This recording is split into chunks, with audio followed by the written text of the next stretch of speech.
नमस्कार, बुलेटिन में आप सभी का स्वागत है। मैं हूं आपके साथ शशि शुक्ला। खबरों से पहले नजर डालते हैं इस वक्त की सुर्खियों में।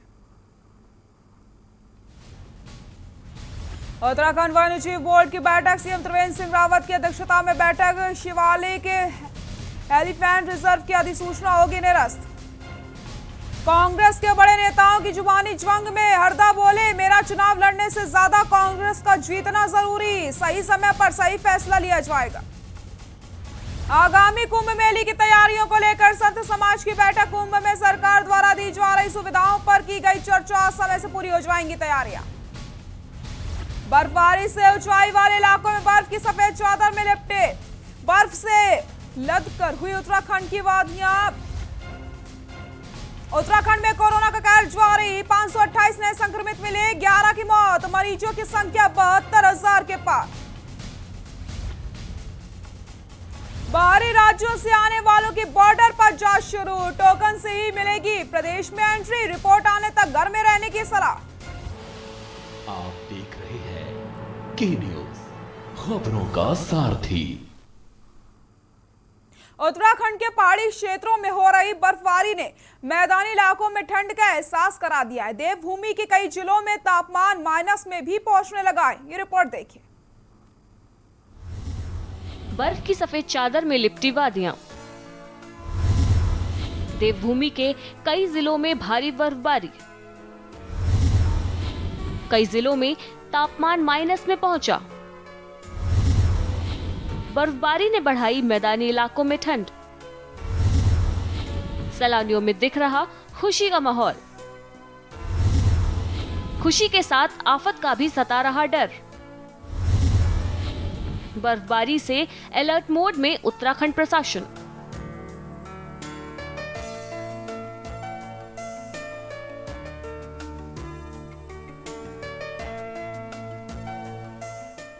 उत्तराखंड के पहाड़ी क्षेत्रों में हो रही बर्फबारी ने मैदानी इलाकों में ठंड का एहसास करा दिया है। देवभूमि के कई जिलों में तापमान माइनस में भी पहुंचने लगा है। हाल ही में उत्तरकाशी में सीजन की दूसरी बर्फबारी हुई है। एक ओर जहां इस बर्फबारी से सैलानियों के चेहरे खिल उठे हैं, वहीं दूसरी ओर लोगों को इस बर्फबारी से कई घरों की बिजली गुल होने का भी डर सता रहा है।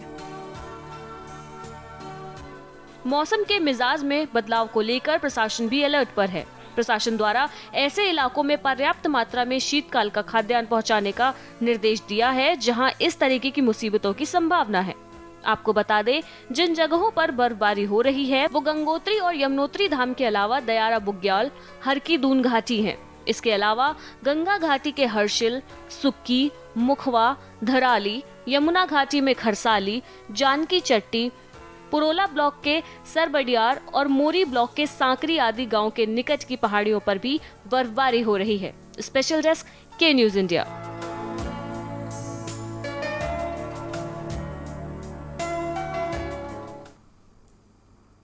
कोरोना वायरस की तीसरी लहर से हर कोई सकते में, मौतों का आंकड़ा लगातार बढ़ता जा रहा है, जिसके चलते सभी राज्यों में विशेष सावधानी बरती जा रही है। प्रधानमंत्री नरेंद्र मोदी ने कोरोना से सबसे ज्यादा प्रभावित 8 राज्यों के सीएम से वीडियो कॉन्फ्रेंसिंग के जरिए बात करी।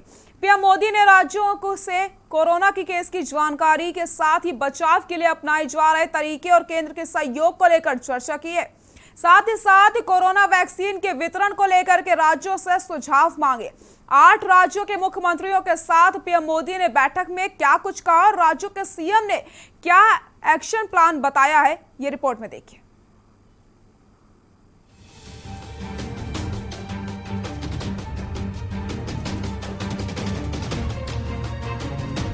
कोरोना संकट के बीच प्रधानमंत्री नरेंद्र मोदी ने मंगलवार को कोरोना से प्रभावित राज्यों के मुख्यमंत्रियों के साथ दिल्ली में चर्चा की।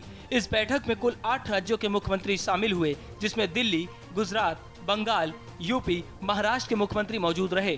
बैठक में दिल्ली के मुख्यमंत्री अरविंद केजरीवाल की ओर से अतिरिक्त बेड्स की मांग की गई, तो वहीं गृह मंत्री अमित शाह ने राज्यों को सतर्कता बरतने को कहा। इसी बीच कोरोना वैक्सीन के वितरण को लेकर भी चर्चा हुई। राज्यों के मुख्यमंत्रियों के साथ बैठक में प्रधानमंत्री नरेंद्र मोदी ने कोरोना वायरस की वैक्सीन को लेकर बड़ा बयान दिया। पीएम मोदी ने कहा कि वैक्सीन कब आएगी इसका वक्त हम तय नहीं कर सकते, बल्कि ये वैज्ञानिकों के हाथ में है। कुछ लोग इस मसले पर राजनीति कर रहे हैं, लेकिन किसी को राजनीति करने से रोका नहीं जा सकता। करीब करीब आखिरी दौर पर वैक्सीन के में काम पहुंचा है। भारत सरकार हर डेवलपमेंट पर बारीकी से नजर रखे हुए हैं, हम सबके संपर्क में भी हैं और अभी ये तय नहीं है कि वैक्सीन की 1 डोज होगी, 2 डोज होगी या 3 डोज होगी। ये भी तय नहीं है कि इसकी कीमत कितनी होगी, उसकी कीमत कितनी होगी, ये कैसे होगी। यानी अभी भी इन सारी चीजों के सवालों के जवाब हमारे पास नहीं है। बैठक में हरियाणा के मुख्यमंत्री मनोहर लाल खट्टर भी शामिल हुए। मीटिंग के दौरान जब हरियाणा सीएम ने अपने राज्य को लेकर बात कर रहे थे, तब उन्हें पीएम नरेंद्र मोदी ने बीच में टोका। दरअसल हरियाणा के सीएम मनोहर खट्टर अपने संबोधन के दौरान राज्य में कोरोना के आंकड़ों की जानकारी दे रहे थे। तभी प्रधानमंत्री नरेंद्र मोदी ने उन्हें बीच में टोकते हुए कहा कि आंकड़े तो हमारे सामने पहले से ही आ चुके हैं, आप कोरोना को रोकने के लिए क्या करें, रणनीति क्या अपनाई जाए, इस पर फोकस करें। गौरतलब है कि मुख्यमंत्रियों के साथ बैठक की शुरुआत में एक प्रेजेंटेशन दी गई, जिसमें सभी राज्यों के ताजा आंकड़े, एक्टिव केस, मौतों की संख्या के बारे में जानकारी दी गई थी। बैठक में दिल्ली के मुख्यमंत्री अरविंद केजरीवाल ने कहा, कोविड की तीसरी लहर का इतना असर कई कारणों की वजह से पड़ा, जिनमें सबसे अधिक प्रदूषण जिम्मेदार है। नए मामले सामने आए थे और उसके बाद से मामले तेजी से कम हो रहे हैं। केजरीवाल ने केंद्र से अतिरिक्त आईसीयू बेड देने की अपील की। तो वहीं पश्चिम बंगाल की सीएम ममता बनर्जी ने केंद्र से जीएसटी बकाया जारी करने की मांग की। कोरोना के लिए ममता ने बंगाल से सटे भूटान और बांग्लादेश से आने वाले लोगों को जिम्मेदार ठहराया। बैठक में महाराष्ट्र के सीएम उद्धव ठाकरे ने कहा कि वो सीरम इंस्टीट्यूट के साथ आधार पूनावाला के साथ लगातार संपर्क में हैं। इसके अलावा राज्य सरकार ने एक टास्क फोर्स का गठन कर दिया, जो वैक्सीन के आने के बाद उसके समय पर डिस्ट्रीब्यूशन को सुनिश्चित करेगी। वहीं ये टास्क फोर्स वैक्सीनेशन प्रोग्राम के संचालन की भी देखरेख करेगी। लेकिन मैंने पहले ही कहा, वैक्सीन अपनी जगह पे है, वो काम होना है, करेंगे, लेकिन कोरोना की लड़ाई जरा भी ढीली नहीं पड़नी चाहिए, थोड़ा सा भी ढिलास नहीं आनी चाहिए। यही मेरी आप सबसे रिक्वेस्ट है। तस्वीर साफ है, कोरोना वैक्सीन की तारीख को लेकर कयास लगाए जा रहे थे, पीएम मोदी ने वो दूर कर दिए हैं। लेकिन कोरोना के खिलाफ जंग अभी थमी नहीं है। वैक्सीन की डेडलाइन तय नहीं है, लेकिन प्रधानमंत्री ने वैक्सीन वितरण की तैयारी की रूपरेखा साफ कर दी है। प्रधानमंत्री ने साफ किया कि अभी तय नहीं कर सकते कि वैक्सीन की कितनी डोज होंगी। तस्वीर साफ है कि कोरोना से जंग अभी जारी है। सतर्कता और सावधानी ही बचाव है, क्योंकि जब तक दवाई नहीं तब तक ढिलाई नहीं। स्पेशल डेस्क के न्यूज़।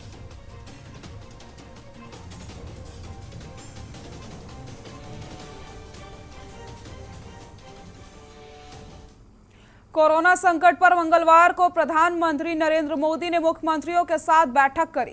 बैठक में हाल ही में बढ़ते हुए कोरोना के केस और वैक्सीन के वितरण से जुड़े मुद्दों पर बातचीत करी गई। बैठक में पीएम मोदी ने कहा कि भारत बेहतर वैक्सीन पर ही जोर देगा। हर वैक्सीन को वैज्ञानिक तौर पर परखा जाएगा, लेकिन वैक्सीन के साथ ही पीएम मोदी ने फिर याद दिलाया कि हर किसी को अभी भी सावधान रहने की जरूरत है। वैक्सीन को लेकर पीएम मोदी ने अपने संदेश में क्या कुछ कहा, आपको सुना देते हैं। करीब करीब आखिरी दौर पर वैक्सीन के में काम पहुंचा है। भारत सरकार हर डेवलपमेंट पर बारीकी से नजर रखे हुए हैं, हम सबके संपर्क में भी हैं और अभी ये तय नहीं है कि वैक्सीन की 1 डोज होगी, 2 डोज होगी या 3 डोज होगी। ये भी तय नहीं है कि इसकी कीमत कितनी होगी, उसकी कीमत कितनी होगी, ये कैसे होगी। यानी अभी भी इन सारी चीजों के सवालों के जवाब हमारे पास नहीं है। वैक्सीन आने के बाद भी हमारी प्राथमिकता यही होगी कि सभी तक कोरोना की वैक्सीन पहुंचे, उसमें तो कोई विवाद हो ही नहीं सकता है। लेकिन कोरोना की वैक्सीन से जुड़े भारत का अभियान अपने हर नागरिक के लिए एक प्रकार से नेशनल कमिटमेंट की तरह है। इतना बड़ा टीकाकरण अभियान स्मूथ हो, सिस्टमेटिक हो और सस्टेन हो, ये लंबा चलने वाला है। इन सभी को, हर सरकार को, हर संगठन को एकजुट होकर के कोऑर्डिनेशन के साथ एक टीम के रूप में काम करना ही पड़ेगा। वैक्सीन को लेकर भारत के पास जैसा अनुभव है वो दुनिया के बड़े बड़े देशों को भी नहीं है। हमारे लिए जितनी जरूरी है स्पीड है, उतनी ही जरूरी है सेफ्टी भी है। भारत जो भी वैक्सीन अपने नागरिकों को देगा वो हर वैज्ञानिक कसौटी पर खरी होगी। जहां तक वैक्सीन के डिस्ट्रीब्यूशन की बात है तो उसकी तैयारी भी आप सभी राज्यों के साथ मिलकर के की जा सके रही है। वैक्सीन प्राथमिकता के आधार पर किससे लगाई जाएगी, ये राज्यों के साथ मिलकर के ये मोटा मोटा खाका भी आपके सामने रखा है। केंद्र सरकार ने राज्यों से कुछ समय पहले आग्रह किया था कि स्टेट लेवल पर एक स्टीयरिंग कमेटी एवं स्टेट और डिस्ट्रिक्ट लेवल पर टास्क फोर्स का, और मैं तो चाहूंगा कि ब्लॉक लेवल तक हम जितना जल्दी ये व्यवस्थाएं खड़ी करेंगे और किसी न किसी एक व्यक्ति को काम देना पड़ेगा। इन कमेटियों की रेगुलर बैठकें हो, उनकी ट्रेनिंग हो, उनकी मॉनिटरिंग हो, और जो ऑनलाइन ट्रेनिंग होती है वो भी शुरू हो। हमें हमारा रोजमर्रा के काम के साथ कोरोना से लड़ते लड़ते भी इस एक व्यवस्था को भी विकसित तुरंत करना पड़ेगा। जो कुछ सवाल आपने कहे हैं, कौन सी वैक्सीन कितनी कीमत में आएगी ये भी तय नहीं है। मूल भारतीय वैक्सीन अभी दो मैदान में आगे हैं, लेकिन बाहर के साथ मिलकर के हमारे लोग काम कर रहे हैं। दुनिया में जो वैक्सीन बन रही हैं वे भी मैन्युफैक्चरिंग के लिए भारत को के लोगों के साथ ही बात कर रहे हैं, कंपनियों के साथ। हम जानते हैं कि 20 साल से मान लीजिए कोई दवाई पॉपुलर हुई है, 20 साल से लाखों लोग उसका उपयोग कर रहे हैं, लेकिन कुछ लोगों को उसका रिएक्शन आता है, आज भी आता है, 20 साल के बाद भी आता है। तो ऐसा इसमें भी संभव है।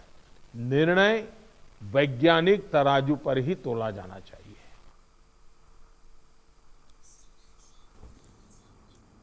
लाल कुआं पहुंचे पूर्व सीएम हरीश रावत ने पत्रकारों से वार्ता करके उत्तराखंड बीजेपी सरकार को आड़े हाथ लिया, सरकार के घोटाले को गिनाया। इसके अलावा उन्होंने कांग्रेस छोड़कर गए बागी विधायकों को भी आड़े हाथ लिया और उनको खेत खराब करने वाला बैल बताया है।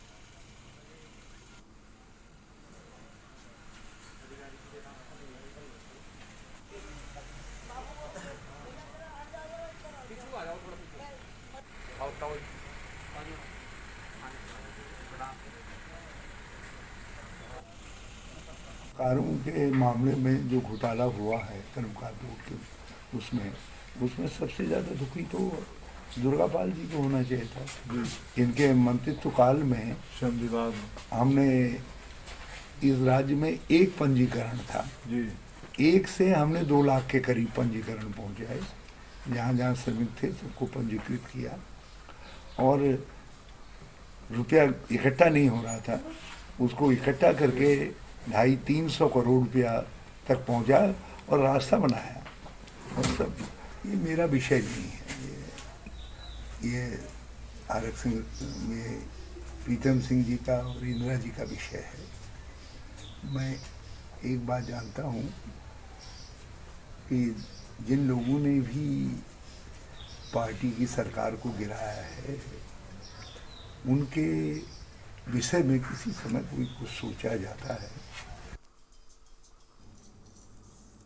खबर बेरीनाग से, वहां पर नगर पंचायत गंगोली हाट के 2 वर्ष कार्यकाल पूरा होने पर नगर पंचायत अध्यक्ष जयश्री पाठक ने कहा कि 2 वर्ष के भीतर सभी वार्डों में पथ प्रकाश और रास्तों का निर्माण, सफाई व्यवस्था, कूड़ा मुक्त करने के साथ कई योजनाओं पर अभी कार्य चल रहा है। लॉकडाउन अवधि सभी वार्डों में प्रतिदिन सैनिटाइजर का छिड़काव करने के साथ लोगों को जागरूक और मास्क वितरण सहित अभी तक लोगों को कोरोना के जागरूक कर रहे हैं और गंगोली हाट नगर को आदर्श नगर बनाने में सभी नगरवासियों से सहयोग करने की अपील की जा रही है।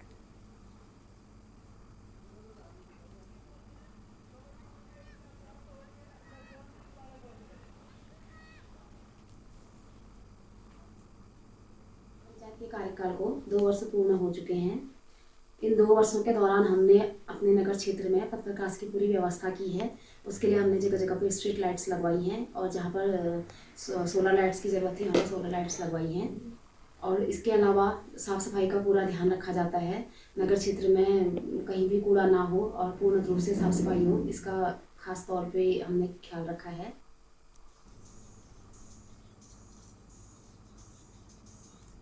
आगामी कुंभ मेले की तैयारियों को लेकर के ऋषिकेश में संत समाज ने बैठक करी। साधु संतों ने आने वाले कुंभ में सरकार द्वारा दी जा रही सुविधाओं पर चर्चा करी।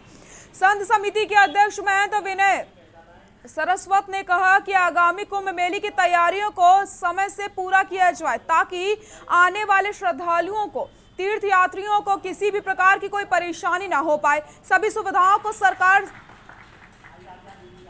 संतों के लिए प्रदान करे। वहीं ऋषिकेश संत समिति के अध्यक्ष महंत विनय सरस्वत ने कहा कि मुख्यमंत्री द्वारा जो कोरोना टेस्टिंग की घोषणा की गई है, इससे कुंभ मेले पर इसका सीधा प्रभाव पड़ेगा, क्योंकि देश विदेश से आने वाले श्रद्धालु नहीं आएंगे।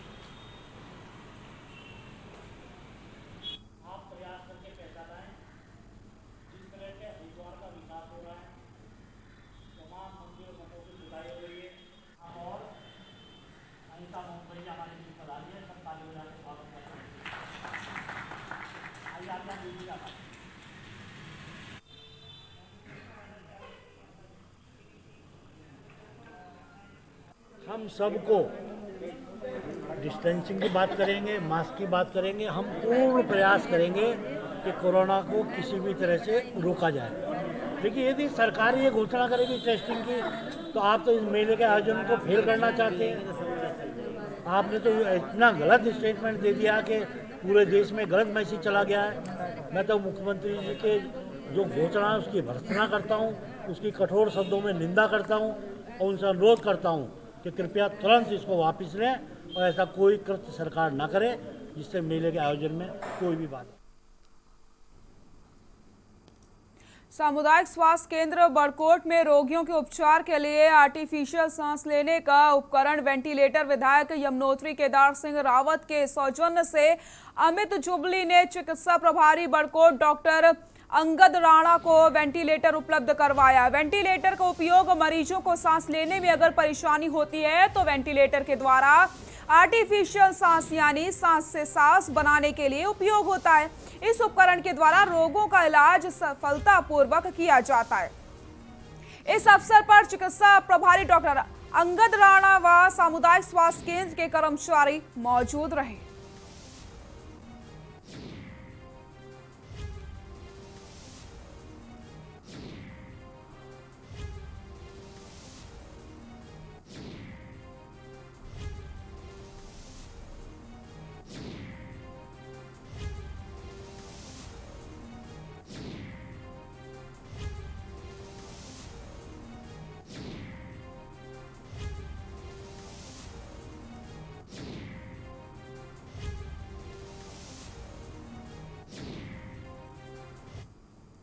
खबर देहरादून से, जहां पर प्रधानमंत्री मोदी ने वीडियो कॉन्फ्रेंसिंग के माध्यम से सभी राज्यों के मुख्यमंत्रियों से कोविड के प्रभावी नियंत्रण के संबंध में बैठक करी है। इस मौके पर 8 राज्यों में जहां कोविड के मामले तेजी से बढ़ रहे हैं, उन राज्यों के मुख्यमंत्रियों ने इसको नियंत्रित करने के लिए किए जा रहे प्रयासों के बारे में जानकारी दी। वहीं इस दौरान प्रधानमंत्री ने कहा कि केंद्र सरकार एवं राज्य सरकारों के संगठित प्रयासों से देश में कोरोना काफी हद तक नियंत्रण में आ चुका है। कोरोना से लड़ने के लिए समय समय पर अलग अलग चुनौतियों का सामना करना पड़ रहा है। आज रिकवरी रेट एवं फर्टिलिटी रेट दोनों में भारत अधिकतर देशों से बहुत संभली हुई स्थिति में है। वहीं इस दौरान सीएम त्रिवेंद्र सिंह रावत ने कहा कि हमें पूरी आशा और विश्वास है कि बहुत जल्द ही हमारे विशेषज्ञ वैक्सीन बनाने में सफल होंगे। राज्य सरकार के स्तर पर इसके लिए जो प्राथमिकताएं तय करनी है, उसके लिए सुनियोजित तरीके से रणनीति बनाई जा रही है।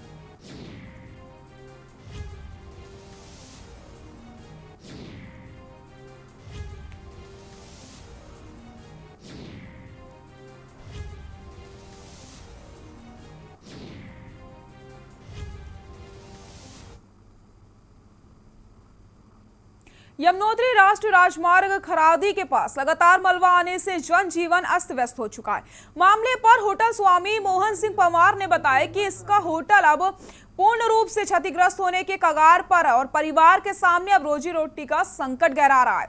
होटल एसोसिएशन यमुना घाटी के पदाधिकारियों ने राष्ट्रीय राजमार्ग बड़कोट के अधिशासी अभिनेता नवनीत पांडे से मुलाकात करके जल्द से जल्द उचित कार्रवाई की मांग करी। अधिशासी अभिनेता इस पूरे मामले में जल्द ही कार्रवाई का भरोसा भी दे रहे हैं। पदाधिकारियों में होटल एसोसिएशन के अध्यक्ष शोभन राणा सहित शरद चौहान, चंद्रमोहन राणा, अनिल रावत, आशीष डोभाल सहित अन्य लोग भी मौजूद रहे।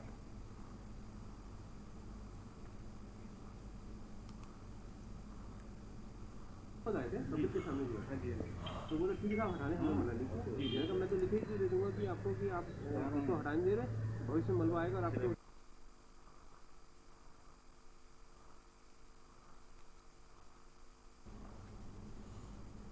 आए थे पब्लिक के सामने दिया तो बोले ठीक है। कुमाऊं के क्षेत्रों में लगातार बढ़ रही चोरी और आपराधिक घटनाओं को रोकने के लिए नैनीताल में पुलिस महानिरीक्षक अजय रौतेला ने कुमाऊं के एसएसपी और पुलिस अधिकारियों के साथ बैठक ली है।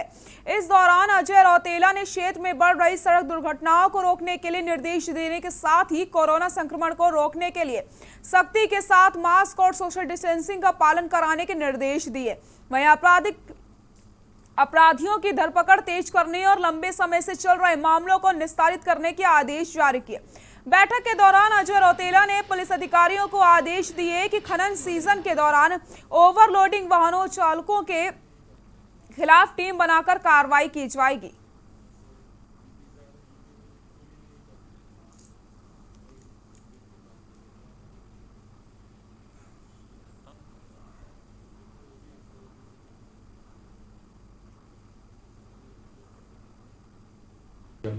क्राइम रिव्यू करा था हमारा। क्राइम तो इस समय करीब ठीक ही है, कुछ थोड़ा चोरी की घटनाएं बढ़ी हैं हमारे में। और दूसरा हमारे यहाँ रोड एक्सीडेंट्स बढ़े हैं। जैसे आपको जानते हैं शादियों का सीजन चल गया है, तो इसमें उनको निर्देशित किया गया शाम को ड्रंकन ड्राइविंग या ओवर स्पीडिंग पर कार्रवाई करें। खबर सितारगंज से, जहां पर टुकटुक चालक स्मैक की तस्करी करता था। पुलिस ने आरोपी को गिरफ्तार करके 23 ग्राम स्मैक बरामद की है। वहीं तस्कर के खिलाफ मुकदमा दर्ज किया गया। आपको बताते चले कि उप निरीक्षक हरविंदर कुमार ने पीलीभीत रोड के ग्राम ज्वंता फॉर्म तिराए से किच्चा सिरौली निवासी टुकटुक चालक जफर पुत्र मोहम्मद उमर को हिरासत में लिया है। तलाशी लेने पर उसके कब्जे से 23 ग्राम स्मैक बरामद हुई। पुलिस से पूछताछ में आरोपी ने कहा कि टुकटुक से वो स्मैक की तस्करी फुटकर में करता था। पुलिस तस्कर के लोकल संपर्क तलाश रही है।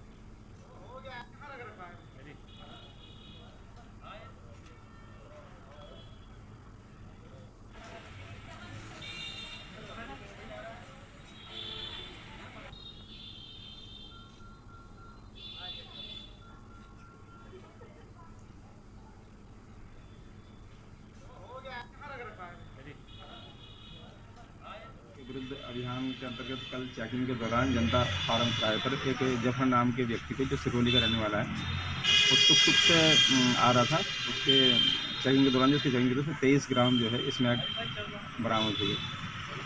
उसका NDPS के अंतर्गत उसका मुकदमा कायम किया गया है और आज जेल में है।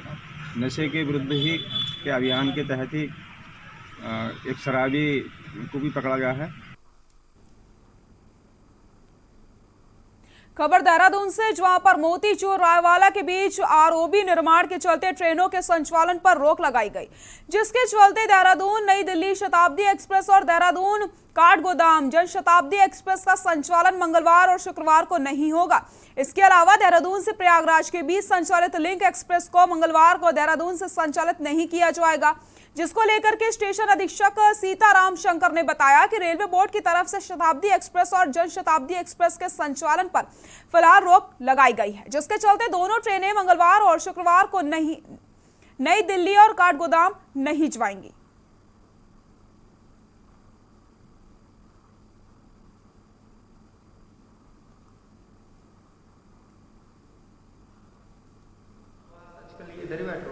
हाँ, शताब्दी एक्सप्रेस ये 24 और 27 को है। एक दून नैनी काठगोदाम देहरादून एक्सप्रेस है जनशताब्दी, वो 24 और 27 को कैंसिल रहेगी।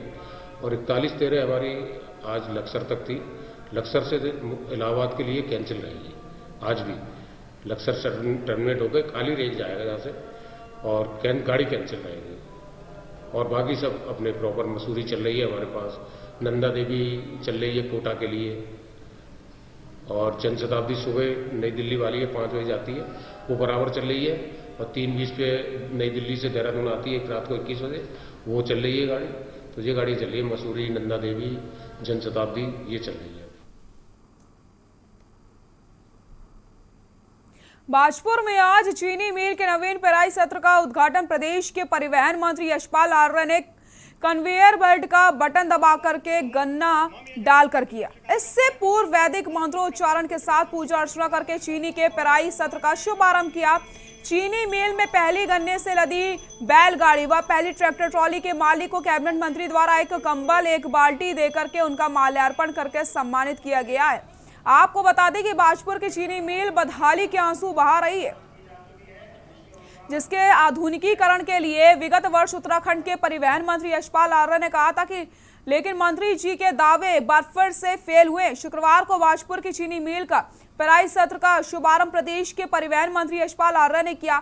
इस दौरान यशपाल आर्य ने कहा कि बाजपुर चीनी मिल को आगे बढ़ाने हेतु कार्य किए जाएंगे। उन्होंने एक बार फिर से कहा कि चीनी मिल की आय बढ़ाने के लिए निकट भविष्य से इसका आधुनिकीकरण किया जाएगा। साथ ही साथ उन्होंने ये भी कहा कि पिछले गन्ने का भुगतान प्रदेश सरकार कर चुकी है, जो बेहद सराहनीय कार्य है। कैबिनेट मंत्री यशपाल आर्य ने शीघ्र ही फैक्ट्री में 155 करोड़ का पावर प्लांट स्थापित किए जाने की बात कही है।